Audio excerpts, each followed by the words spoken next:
Hi, everybody. My name is Lisa Kessler from Kessler Insurance, and I am glad to be here today on behalf of Cheers for Charity New Hampshire. And I am here with my dear friend Joanne. Hey, Joanne. Hi, Lisa. Yes, hi, I'm Joanne Burchuk. I'm with Lighthouse Physical Therapy. And today we have Crystal from New Hampshire Women Foundation to join us today. So excited to have you here today, Crystal.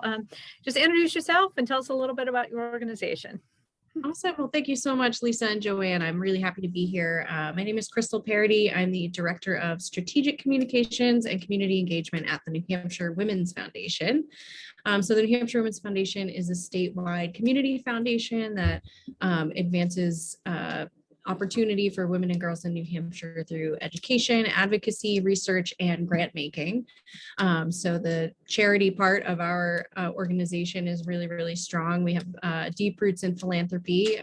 Some of our sister or partner or predecessor organizations that have merged a couple times to become what is today the New Hampshire Women's Foundation have a lot of statewide roots in, like I said, research part, the education and advocacy part, and then the philanthropy part, which was the Women's Fund of New Hampshire, which merged with the New Hampshire Women's Initiative to become the New Hampshire Women's Foundation several years ago. So we have about 100 years of combined experiences with all of our emerging partner organizations, and we're just really excited to be continuing our work here in New Hampshire. Do you want to share a little bit about the education programs that you offer? Yeah, so one of my favorite programs is the Women Run program. It's actually one of the things that brought me back to the organization a couple of years ago when COVID hit and we had to bring all of our programs online. They tapped me to help rethink what the Women Run program would be in the online world. So the Women Run program is the state's only nonpartisan program that encourages and trains women to run for office, and that's local office or state office, really any level of office, whether it's school board, state rep. So we provide the education that women need to run, and a lot of times it's encouragement. It's really just, here's what it means to run for office. You're fully qualified to run for office. You probably have a lot more qualifications than the people who are currently serving in the offices that you might want to run for. So really just encouraging women to run for office and then providing them with really hands-on tools and information, like what does it mean to get your kitchen cabinet of people together? What sort of skills should you recruit from your friend group when you're thinking of running for office? Or how do you put together your campaign plan? How do you fundraise? Do you need to fundraise? A lot of local offices, you might not need to have much of a budget at all. So it's really walking people through what it means to run for office and how to do it, and really what different offices are. Sometimes people want to contribute and give back to their community and they're not really sure how. And, we also share that there are different boards where you might be able to apply and just get appointed to like a planning board or a board of library trustees or something. And a lot of those local first approaches are how a lot of women get involved in running for office. But we've had some wonderful guest speakers and trainers to the event as well. Everyone from, now Senator Maggie Hassan to, the Manchester Mayor Joyce Craig, and leaders in the business and nonprofit world, communications. We really bring together people with a lot of different expertise so that, women at all levels can see themselves running and serving for office and feeling connected with that network of women in New Hampshire who've done that. Wow, that's one of my favorite programs. And you have other programs as well. Do we just a little bit about like some examples of the things that the Women's Foundation has done or is doing? Just some specific things that you've done for the community. Yeah, so one of our biggest programs is our community grant making program. So every year we have a deadline. It actually just happened a couple of weeks ago, was our annual deadline for our community grants. And so once a year, it's a several month long process that we have a bunch of folks from the community that get together and review all of the nonprofits who've applied to our community grant making program. And so we grant out, thousands of dollars a year to different organizations that are helping New Hampshire women and girls. Additionally, this year we are just starting, and we're in the middle now of our first period where we're still accepting applications now through July 1st for our first quarterly grant making cycle of the Women and Girls of Color Fund. So, Women and Girls of Color led initiatives and programs obviously could always apply to our general community grant making funds. But over the last couple of years, really going deep on what are our values as an organization and what are the gaps in New Hampshire that we need to address. One of the things that came up was that women and girls of color, when we look at how much philanthropy goes to just women and girls, any women and girls, it's about 1.5, or I think the most recent estimate is 1.9% of all philanthropic giving goes to New Hampshire women and girls. And just 0.5% of all New Hampshire philanthropy goes to specifically women and girls of color. So when you look at just how much women and girls need, and then you look at a state like New Hampshire where it's already, lacking in diversity in so many different areas, but we have a growing population of particularly immigrant and refugee populations, but also just any kinds of women and girls of color led community initiatives that are popping up around New Hampshire. In listening to a lot of past grantees and grant reviewers, we realized that there was a lot of ways that we could specifically meet the needs of those organizations.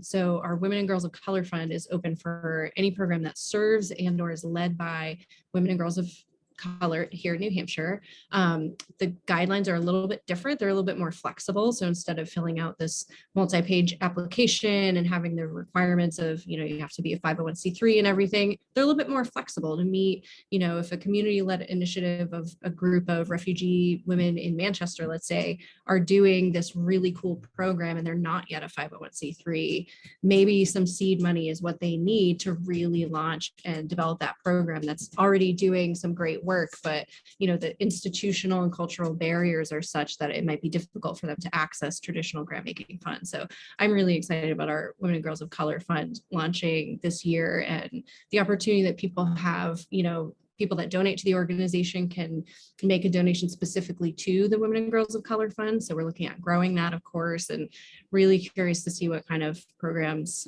people apply for.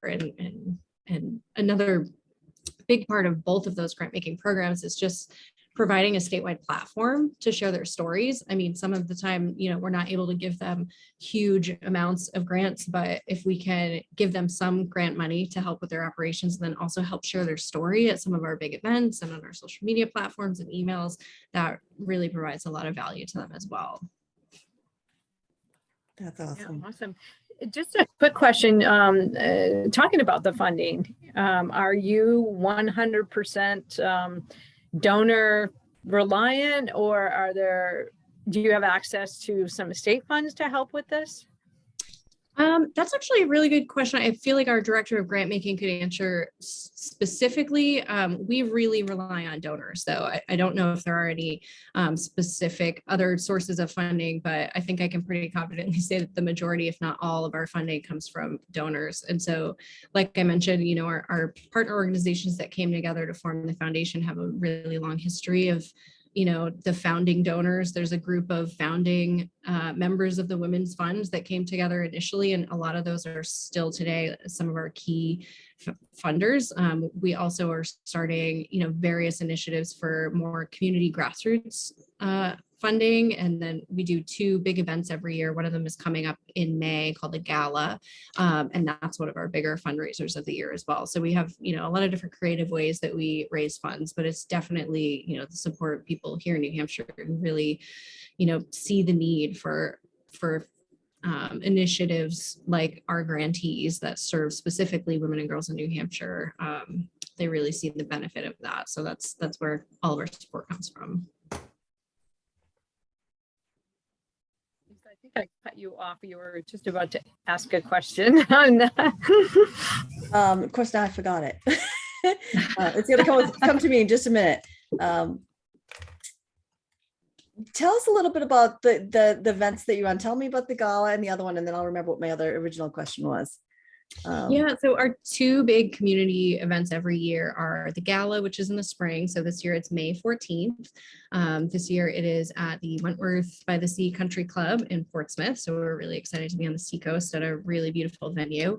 And then we have the Women Building Community Lunch, Women Building Community Luncheon, which we have renamed the Women Building Community Lunch Online the last couple of years, but we hope to be able to go back to just calling it a luncheon and be in person again this year in October. October, and I don't believe we have announced a specific date for that yet, but it's usually mid-October.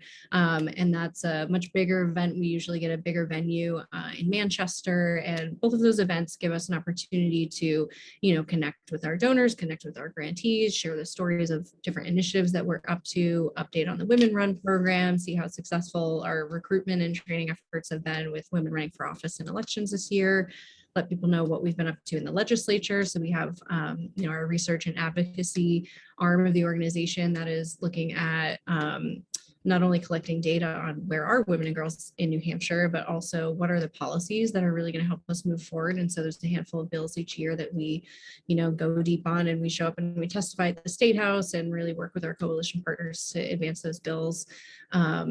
And, also just feature a really cool story. So last October, we were able to have Hillary Clinton as our featured special guest. And we're able to have a conversation with her and Maggie Goodlander, who's on our board, who's a friend of Secretary Clinton's.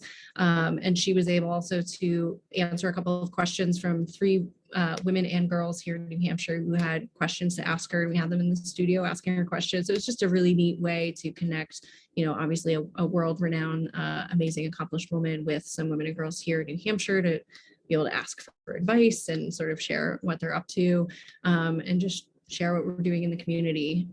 We also have started a series called the Gender Justice Cafe, which we started last year with a group of global international women, so women that are working at organizations serving women and girls internationally, and then another event around the environment and climate feminism. And so really looking at the intersection of, issues that affect women and girls that are not always looking at things with the gendered lens. So, we were able to connect with and bring in an audience that was really focused on the environment and climate activism, and look at that through how is this affecting women, not just here in New Hampshire, but around the globe.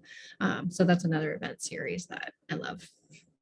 Yeah, the event series is great. And the question, you touched on it quickly, but can you sort of talk just a teeny bit more about the research that's done, because it's alternating years. Could you sort of tell us what that is and how that's used?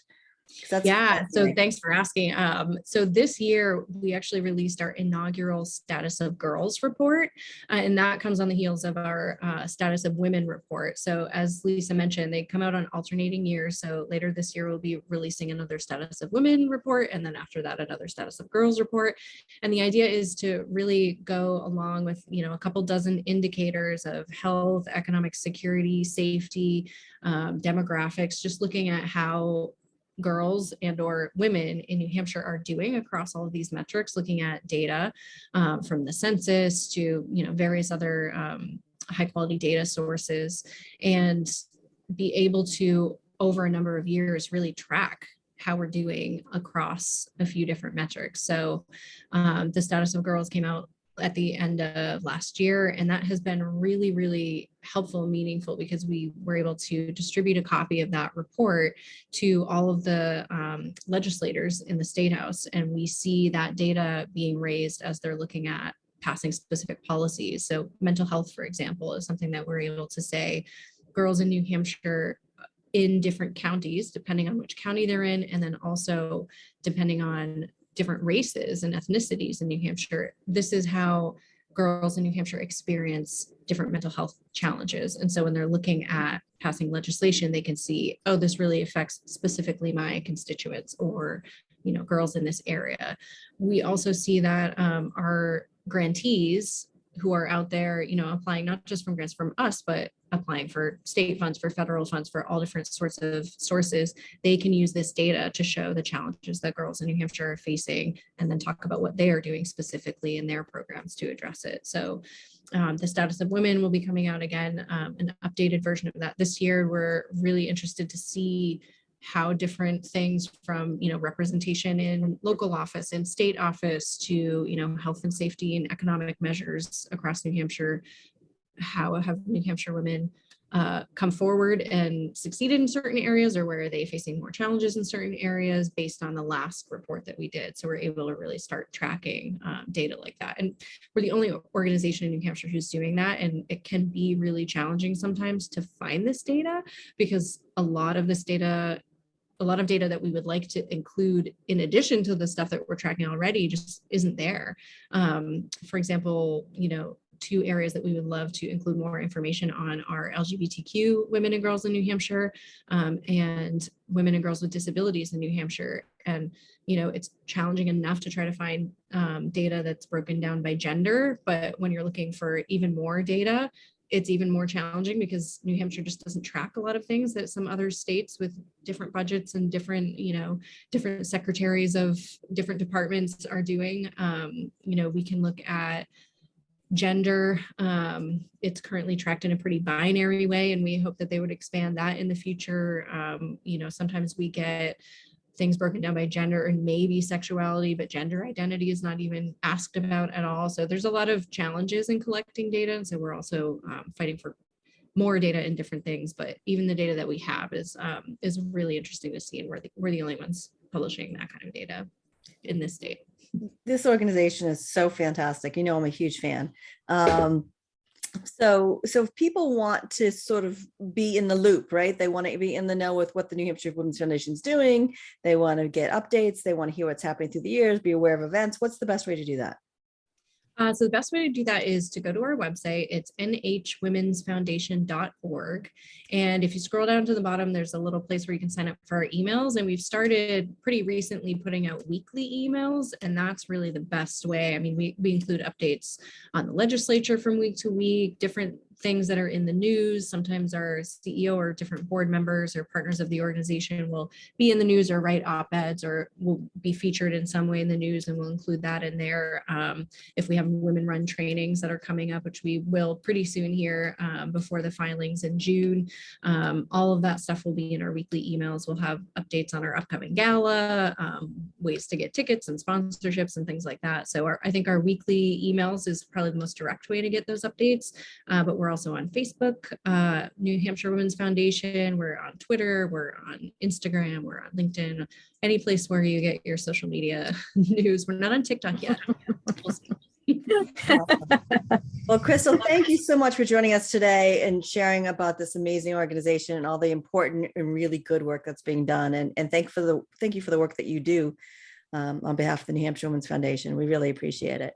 Thank you so much. It was really great to talk to you both, and I'm really excited. Thank you for having us on to share a little bit about what we do.